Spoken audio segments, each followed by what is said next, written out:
breathing in and out. Thank you so much for being there. Good morning. Welcome back. My good name is Brian Sanko. If you missed the first conversation, you'll absolutely find it on YouTube, which is at Y254 channel.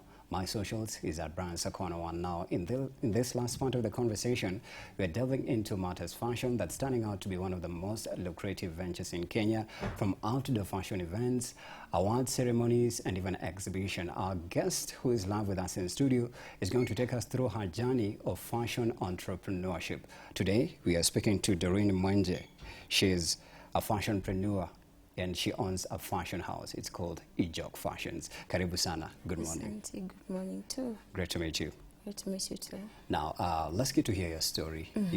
Because fashion is a lucrative venture, and it's turning out to be one of the, I think, when you compare way back and right now what's happening, the way people are dressing and whatnot, I think as time goes by, it's going to be one of the most leading frontiers when it comes to dress code. So your story and how you got into it. Oh, wow. I will say I love my story on how I got into fashion. I never knew I'll be a fashion designer. I knew I'll be a doctor, a pilot, you know.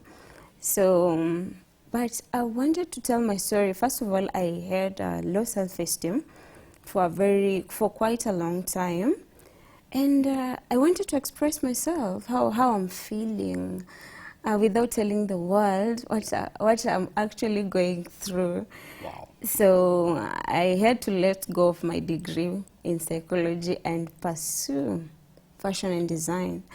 And I loved it, just bringing out what I'm feeling on the inside. You know, when it comes to fashion and identity, is how you want to tell the world what you're feeling on the inside. You're communicating something to the world, and you'll want someone to know what you're communicating. And you'll also just want to tell yourself, I'm telling my story. So eventually, basically that's how I got into fashion and design, just to tell my own story.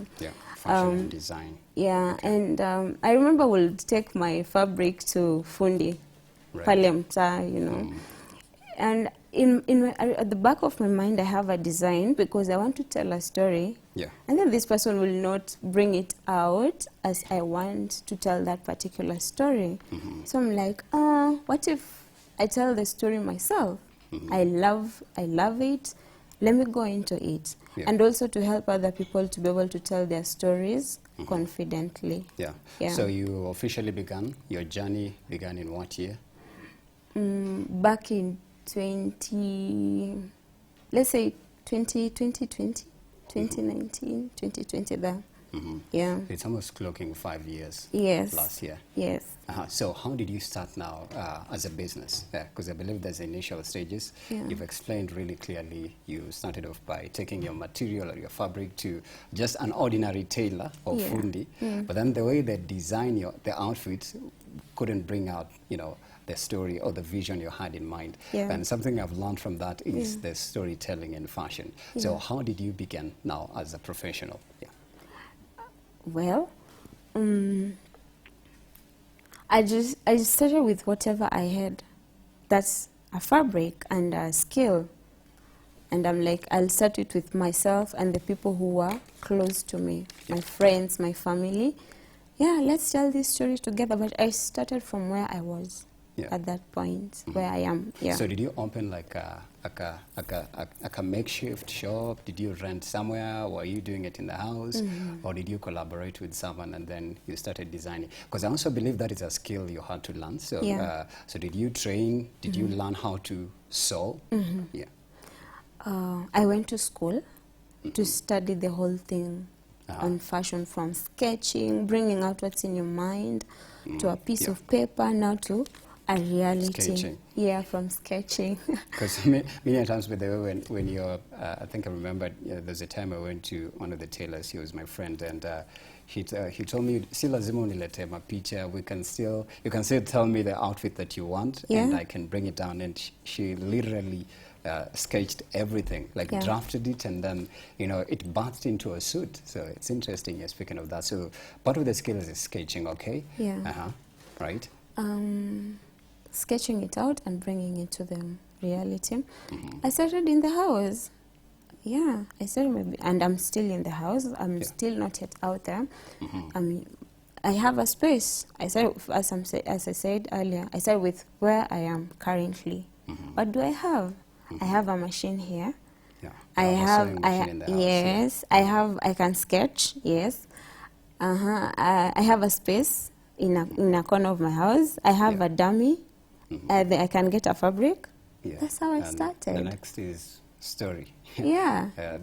Some of the rest is history, yeah. Then, But then I believe that's a good, powerful story of how somebody starts, because a lot of the people that we see out there established, most of them don't ever get to actually say, I began just in my house with a sewing machine, and now I'm on Vogue, British Vogue, as, an avant-garde fashion award-winning, designer. Yeah. So I think you're going to be big from what I'm hearing from your story. I think it's inspirational. So have you managed to interact with clients, and then also what types of outfits are you designing for clients, and who are some of the people that are coming to your venture? The people that are coming mostly into my space are the young people, ladies most especially. I've had a clientele where they just give me the idea, then I'm able to advise which particular fabric we can use for a particular design, because also not all design can go with a particular fabric. Yeah. Yeah. Right. So, and also speaking of fabric, which is I'm also learning is a vocabulary in your profession. Yeah. So, material fabric, I hope they mean the same thing. You can correct me. Yeah, it means the same thing, but it depends on which world you're coming from. Exactly. Yeah. So where do you get the fabric? Do you purchase them? Does the client come with the fabric or the material? Yeah. At the beginning, the client will come with their own fabric, but after I've sat down with my client, I'm able to know this is what they want. I'm able to advise first. Yeah. Then I'm able to advise them, this particular fabric you brought may not go well with this particular design. Yeah. So that means we have to outsource. Outsource meaning I have to go and purchase from a particular place. Maybe a distributor, a retail store. Yeah, retail whatnot. store. Yeah. So it depends. So are there like types of fabric or types of material depending on the design or the outfit that the client wants? Of course, yes. Let's talk about them. Yeah. Let me bring it out in a way that, let me divert a bit then come back. Sure. Social media has placed it out there that I need to be this particular size to look this way, to bring out my story. Yeah, demure. Well, it's different. If a client comes with a particular fabric, let's say they are plus, petite. So also we look at the pattern of the fabric and your size or shape, because I believe everyone is beautiful in their own way, and I'm believing that a joke creation, which is my company, will be able to allow everyone to give their story regardless of the size, because we just can't go with what social media is saying. So coming back to the question is being able to advise my client, this particular color goes well with you, this particular pattern. Also, on fabric, there are patterns. Yeah. This particular pattern suits your body. You just don't go with anything and everything. I need to advise my clients well. Yeah. Interesting view.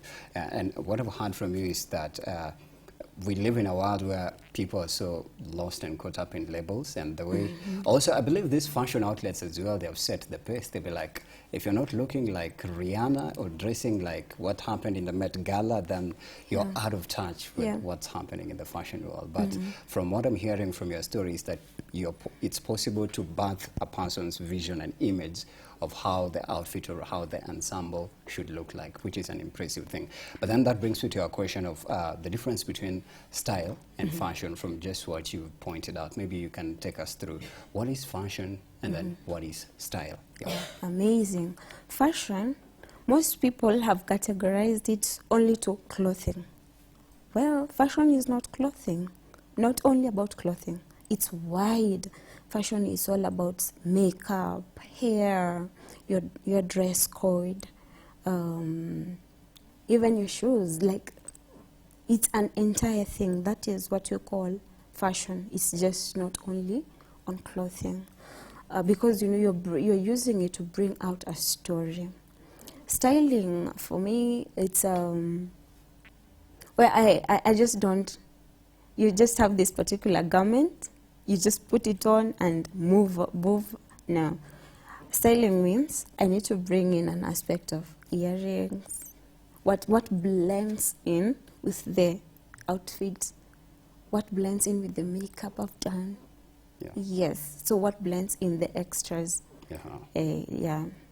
Earrings, is it a watch you need, is it an anklet? Yeah. Okay. All that is styling, bringing the oomph. I get you. Yes. Oomph, you get that part. But then, speaking of style and fashion now, like this outfit you're having, I think it's fashionable in a way. Yeah. In a way, it's unique, Yeah. I'd say, and it has a really prominent design. So maybe you can talk about it as well. So are there also types of fashion designs or style designs when somebody is coming or approaching a tailor or a designer like you? Yeah. Yeah. So And what is the story, by the way? The story. Yeah, because you said every outfit tells a story. So please go ahead. Yeah. My story is I'm a woman, not just to be seen. I'm a woman also to be heard. Like long time ago, a woman was just there to be seen. And like today, the world is revolving. A woman is also to be heard. Yeah. So that's the main thing that I came up with, and I'm like, okay, let me be an African woman and tell my story. Yeah. So the first thing was the lower side. It's just a baby girl, a young girl vibe. Yeah. Then I'm an African, that's why I have the upper print.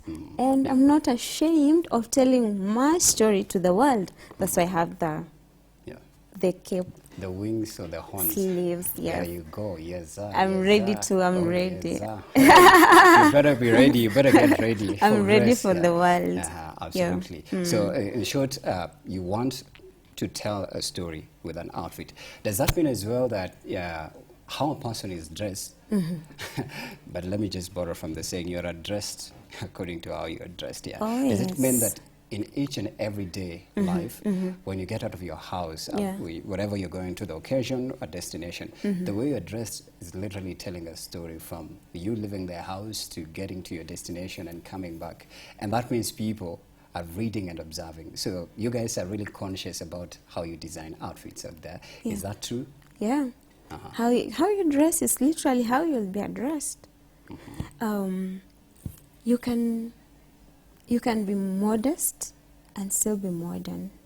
I like that. Modest but modern. Yeah, I don't, like, let's say if, like how the society has conveyed it, I need to show some skin to look beautiful in a way. Well, that's not it. You can be modern and modest and still tell a story. You don't have to be all out. To be all out in showing your skin. Your derriere. Yeah. Okay. Yeah, so telling a story through how we dress up really matters. Yeah. Okay. Let's say it gets to happen that I'm found in a boardroom meeting. Yeah. How I'll be able to bring out that point? We'll be able, first of all, they'll start from, hey, how is this lady dressed? How is this man dressed? We start from there. Yeah. We start from how is this lady, how is this man, first of all, dressed? Yeah. Then we are able to listen to you. If you're not confident enough and bold, just dress up. Dress up. It boosts your confidence too. I've actually remembered a guest that I interviewed here, could have been in 2022. He died. He was a good friend. I think he was the first guest who talked to me about matters fashion. He died in 2023, I believe. His name is Albert Shege, rest in peace. He talked about if you dress good, or if you dress well, you feel good. You and feel it great. adds power to you. Yeah, there's So, just yeah. a way it elevates you. Yeah. Yeah, as I started earlier on, I said I had a very low self-esteem, and I want to Yeah. tell the world my story. But Yeah. self-esteem under the fate. Yeah. So, but the more I did fashion and design, the more I realized, oh, I can be bold. Yeah, you can I- express yourself yeah, liberally. Yeah. I can be more confident, Yes. regardless of the rooms I find myself in. Yes. And that is good for the girl child. Hallelujah. Amen. Now, Yes. let's talk about now the money aspect of it, because when you're venturing into this space, because in the current day and time we live in, there are so many competitive brands that are really outstanding out there, from luxury brands, high-end brands that have already established themselves. So as a startup, how are you, let's say, carving your niche and making a mark in your own path in the market? Okay. First of all, I'll start by saying that you don't start from the top. You start from down going to the top. A tree doesn't start from the top to the roots. It starts from the roots going to the top. So the money aspects, when you're out there and your main motivation is money, most of the time that you'll be lost along the way, you'll be discouraged if money is the main thing that is pushing you to bring these things into reality. Personally, because money is good in a business. It's there's a way it helps in your dopamine effect, making you feel good. You know, it's a reward. But the main thing that took you there, like let's say joke creation, is to help people create a story. So the money aspect coming in is like a reward for that. And for me, I had to go an extra mile of now I need to boost this business. It's okay. The reward is there or not there. To boosting, I had to look for other avenues to help my business in growing to an area I want it to be. Okay. And have you also maybe managed to partner with some of the maybe non-names? It could be non-names to you. Yeah. In the industry that you'd say they're really motivated you, or they gave you an insight that has shaped your journey and your fashionpreneurship process? Yes, I have. Also getting to hear their story so that I'm not discouraged along the way as I'm going up the ladder. I met someone like Bray Okut from Cityficial Clothing, whom I met him last week, and he was able to give me the avenues on how to go about it in telling my story. Yeah, there's another fashion house. Let me not forget her. She's called Don Rosalie House of Fashion. Right. She's also a mentor. These are mentors in the fashion world who are really pushing me to become the best. That you look up to. Yeah. No, and I think that is the biggest part as well, looking at mentors who are doing something that you aspire to be, or their accomplishments and their achievements really give you sleepless nights. Yeah, yes. Because you feel challenged to do better or to try walk in that stride so that you at least get there, and you are getting there. I know that you're getting there. Yes. But then there's also been a lot of fashion events and we would say exhibitions and award ceremonies. I think they're picking up really fast right here in Kenya. I think there's one called FEMA. Is it FEMA or Gala something? Yeah, where fashion designers meeting up together to showcase their designs, and even local brands and international brands are getting to meet, luxury brands and just exchange ideas and get to know the market and get to know how to competitively stay afloat. Do you believe that is going to be a game changer? And for you, do you see yourself as well, having your outfits or your designs at an outdoor fashion showcase event? And good morning, good afternoon, welcome. This is Ejok here. Do you see yourself there? Yeah, I see myself there. In the fashion world, it's okay to get your story. We all learn from each other, so there's no need for competition also. As long as you tell your story, we get to learn from each other. And Yeah. I would really want someday that in these exhibitions, AMVA, that my creativity is also there, the Yeah. joke creation. Mhm. Yeah. Yeah. I was checking out the Met Gala 2025. I don't know if you've somehow Yeah. ish or try to check it out as well. Yeah.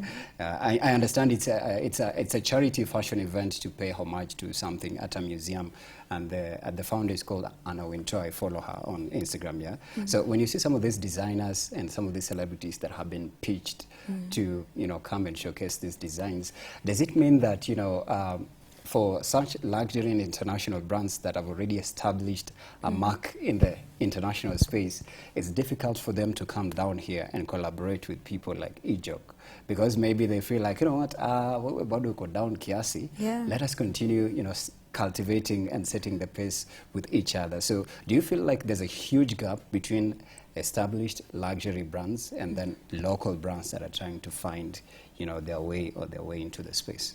Yes, it is there, because this person, okay, let's just give them their due.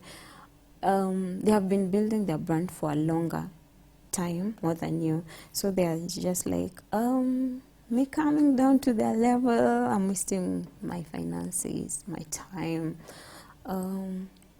Basically, that's it. It has been hard for the those in the famous world to really come down and help these others who are growing up. But I will say there are few who are in the limelight who are willing to help these other designers to maneuver through in a way where they don't feel like it's a competition, like they're a threat. Yeah, it's more, so it should be more of like a collaboration, because I believe even with content creation, for you to be visible, at least massively, lazima uta collaborate with 1, 2, 3 people, and that collaboration actually helps you guys establish a niche, a clientele base, and whatnot, and you guys end up making money. So you're collaborating, creating a relationship, and still, making money, which is an impressive thing. Now, for a person, if you're designing, let's say for let's say an ordinary office, Gen Z, or just anyone, how do you picture the kind of, let's say, fashion sense or fashion statement for that day? Because now we're also seeing in these events, people are coming, somebody has such a design, the one that you are adorning today, another one has something else. Now it's like a lot of Gen Zs are embracing, baggy jeans and baggy outfits, so how do you piece up an ensemble that will say is not, let's say, it's not trying to copy the other person. Yours is just outstanding on its own. Yes, you're in this event to showcase that. And I think that's what usually happens even with Met Gala. Unaona what Rihanna came with, she's pregnant. And then you see what Nicki Minaj came with, So each and every one of them is telling a different story, but you'll hear it's from different designers, each uniquely standing and stating a statement on their very own. For me, first of all, I'll start with, who are you going to meet? Who are these people that it's an official wear? Who are the people that you're going to meet in that boardroom? What is the tone of your skin? Skin tone really matters, yeah? Exactly. So mtu mweusi sana.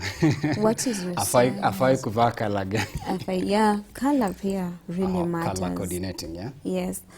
I've seen a lot of color blocking. Somebody was teaching me color blocking. Color blocking is amazing. Well, it's amazing. Also, the other thing to consider is the size of the person. For me, I'm petite, so I know what I can put on for my body. And A+, also need, like, really knowing your body, knowing my client's body to be able to dress them. In the that means you get their measurements. Their measurement, and just by looking. Yeah, hey, that means you're an expert. Like I'm diagnosing you with malaria. That shows you're an expert. You really need to know. You'd really need to know your clientele. So, and let's say a day-to-day office kind of lady or gentleman who works at let's say at a call center, what should be the statement of their outfit? Oh, wow. At a call center. Yes, I'm hidden because mostly they're just in their own like a booth where they're not really all out, or just in the office, just in one place. Yeah. Just giving them something that, yo, I may be seated in here, but I can be all out. Yeah. By the color you blend to this person. What about a receptionist at a front office? This is a person who's welcoming everyone. So it needs to be a warm color. We have warm colors, so you need to also blend in the warm colors, knowing this person is, yes, this person is welcoming different kinds of people. So even whatever they're putting on needs to tell us. Yeah. Need to tell us about, whatever thing you're doing. Yeah. Is she or he allowed for ladies to have a gown? Inaitwaje mgongo wazi ama? Is she allowed to adorn this kind of attire, this fashion statement you have right now? A receptionist, yeah? Yes. Yes. Because it's all amazing. You know, it's curiosity. This customer wants to know, oh, so which story are you telling us today? And like, as we started earlier, we said, we dress how we ought to be addressed. So people are seeing you all, and they all have different statements. Hey, this lady, this man. So just adorn yourself as a receptionist in a way that I'm still okay, comfortable. Yeah. Yeah, okay, that. I get that. But then maybe it depends maybe with the, I don't have questions here. Maybe it depends with the corporate institution or the companies, yeah? So because you could be working maybe at a front office of, let's say, CEO or Safaricom, of course. Apple, they work with Gen Zs, of course, so you're allowed to freestyle and. But I'm looking at as well as what are maybe some of the fashion don'ts and do's, and maybe also some of the no-nos in the fashion world that you'd say, if I spotted you dressing like this, it's, two crosses here. Yeah, maybe some of the weird. fashion don'ts here. Okay, please go ahead. I'll still, most of the points I'll repeat a bit. First of all, have you understood your body size? And have you really known what works for you? So the don'ts are, don't go for something that doesn't work for you. Get to know your body size, your shape, and do what really works for you. Yeah, you can get assistance and someone helping you to know. Yeah, someone like you. Advising you on how to go about it. Also, the environment you're in, who are you meeting? Yeah. Yeah, are they your clientele? How I dress up, and when I'm meeting my customer really matters. Really matters. How the first impression lasts. It's a lasting impression. Yeah. So the other don't. Impression. Yes. The other don't is just don't. No, the circle, know your environment. Yeah, I'll say that. Maybe the fashion red flags. If you saw somebody in a certain outfit, maybe what are some of the pieces that are into that outfit that you'd say, hey, hapa hii yako, it's a it's a rainbow. No, is it a rainbow or a red flag? Yeah, ukiona mtu amevaa hivi unajua tu, hey, hapa kuna kitu iko missing somewhere. But anyways, this reminds me as well, there used to be this magazine, ilikuwa inaitwaje, it used to have like fashion events of the weekend, and people are dressing up. And they used to have the scantily dressed section. But then you'd see somebody sijui alikuwa amevaa, zinaitwaje, zenye you guys, zenye ladies usually wanavaa. But maybe it's a red, and then June yellow, and then there's another one on the head with a different color. Yeah, and then it also points out, I think, to our community from the other side. Wanapenda kuvaa shouting color. So, and I love the fact that you said it's about the environment you come from. So it's possible that where you come from can influence how you dress up. Yeah. And how do you deal with such a client? Maybe you want to give them, pizzazz and razzmatazz to their fashions and some boost up. How do you start their journey with them? To be able to lift someone, you start from where they are. You advise them. You just don't cut out the whole fluff at once. You start slowly by slowly.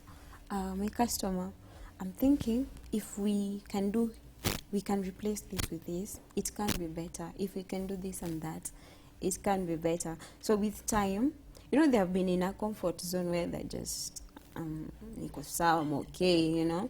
But now you're coming in to help them in bringing out something more else beautiful.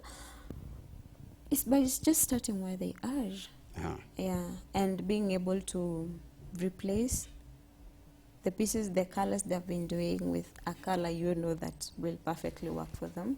Yeah. And still allow them to tell their story.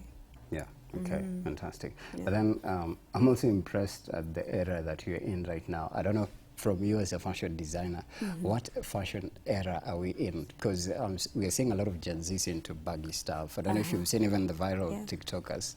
They're not adorning fitting outfits, you know, like a fitting coat, a fitting shirt. It's all baggy and the jeans and everything.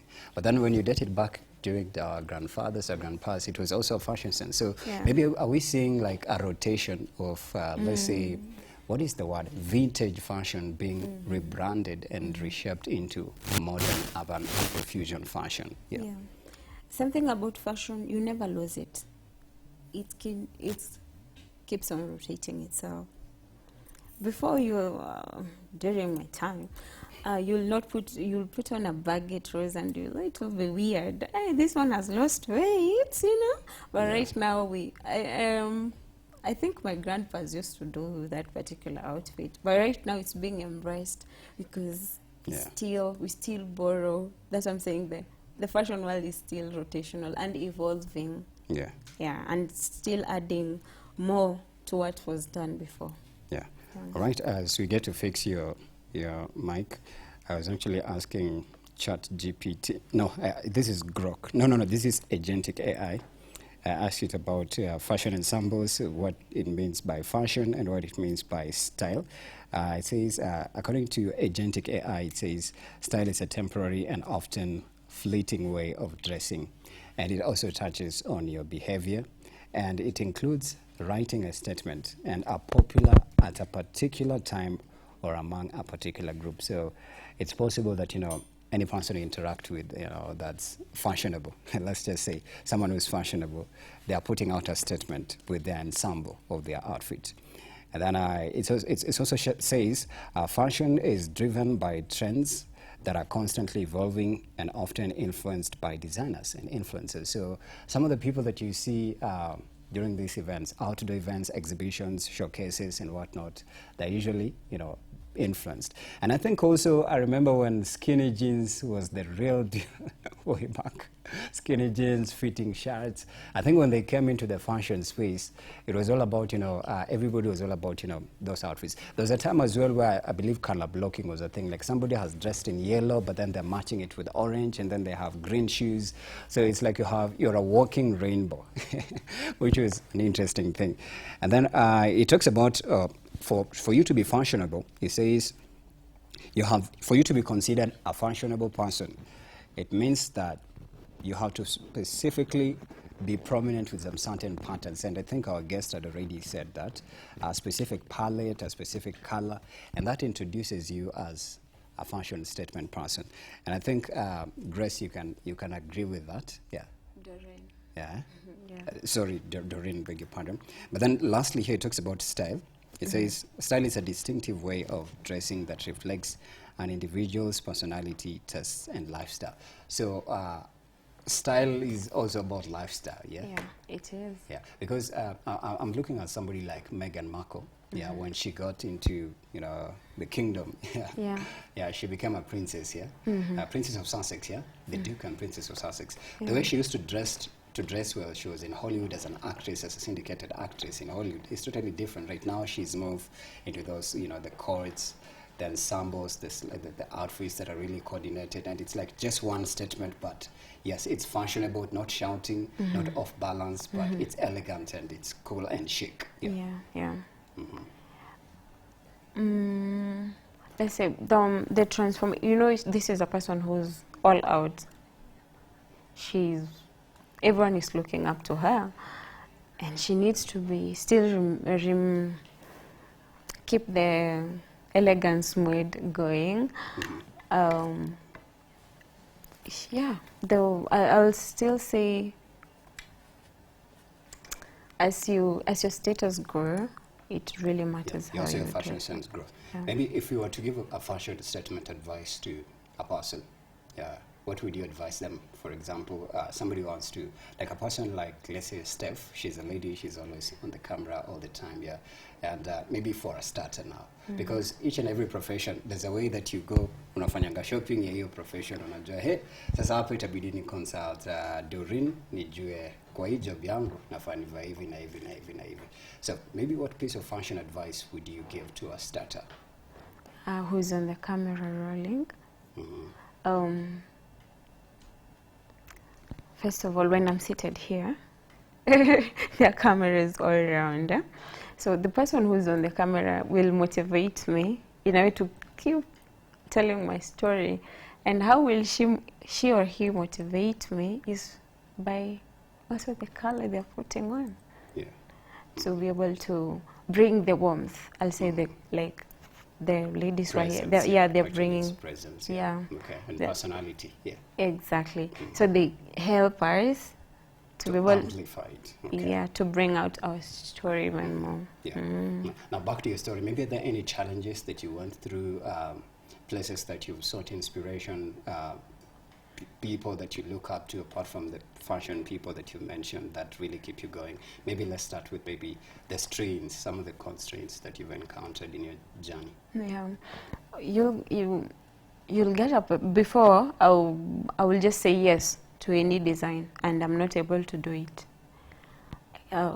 First of all, I've learned to tell my clients this one I can advise so and so to do it, because now we also know who's good at this, who's good at that. We all keep growing on a daily basis. Mostly I will have issues in cutting when it comes to cutting. Yes, I've designed, but what about cutting? Yes, I've cut it and it has not come out. I'm discouraged. So how do I overcome The fear of making mistakes. Yeah, because I'm like, yeah, there was a time I'm like, there's this lady from our church. Yeah. She's called Lucy. So I did her outfit. This lady, she's a perfectionist in a good way. She's the best. So I did her outfit, and it did not really come out as it was to come out. I was like, what? Yeah. I've really messed up. But she corrected it. I went, redid it, and it came out beautifully. And I was more bold to even take on more other pieces. It boosted your confidence. Yeah. Exactly. Yeah.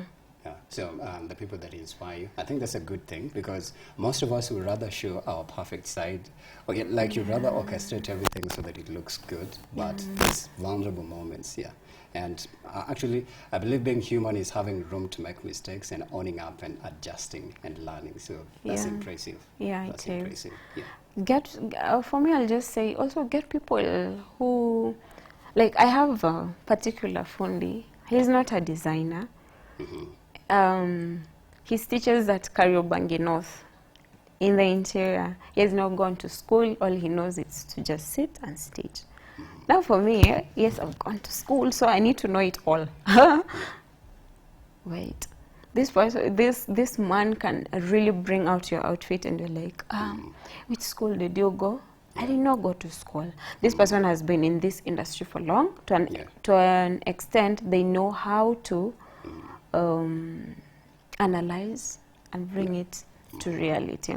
Also having such people where you also just don't discriminate people, because I'm a designer, I cannot go to a fundi.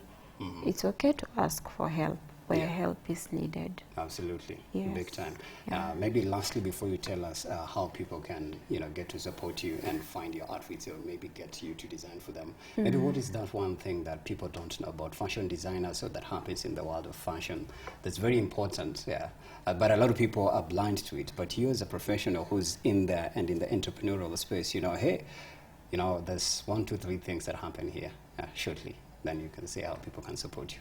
Okay. There are moments we get vulnerable, and we will really need a Okay, will you say you want someone to really understand? You know, the world doesn't have that. There are times you really want to bring out an idea in a person, but if they're still stiff to what they believe in, it's really hard for you to bring that particular change that you think works best. Yeah. Yeah. Okay, interesting. Now tell people how they can get to catch up with Ejok Fashion, support it, or get you to design for them. Here's your camera, 30 seconds. All right. I'm on Instagram at Ejok Creation, Facebook, Ejok Creation, TikTok, Ejok Creation. I'm looking forward to you supporting by bringing your designs, and I'm more than willing to also help in advising you on a particular outfit, designs, body shape that you can rock more and better. Thank you. Okay, thank you so much, Doreen. I thought we were going to pen a number, IG. Oh, you're also available on IG? Yeah. Yes. Handle IG. Oh, my pen handle IG. Yeah. Okay, so it has details. Yeah. Say it once more. On Instagram at Ejok Creation, TikTok Ejok Creation, Facebook at Ejok Creation. Those who can make some calls, can get me on this number 0100 29 69 35. Absolutely. Thank you. Right. Thank you, Doreen Mwenje, for sharing with us your story into the journey of fashion. I know 5 years from now we'll be reading about you, and I trust it will happen. Yes. Amen. Amen. Thank you. Yeah. All right. Thank you so much as well for watching us from 7 a.m. to 10 a.m. My good name is Ban Sanko. We'll definitely, absolutely see you tomorrow bright and early. Thank you for watching.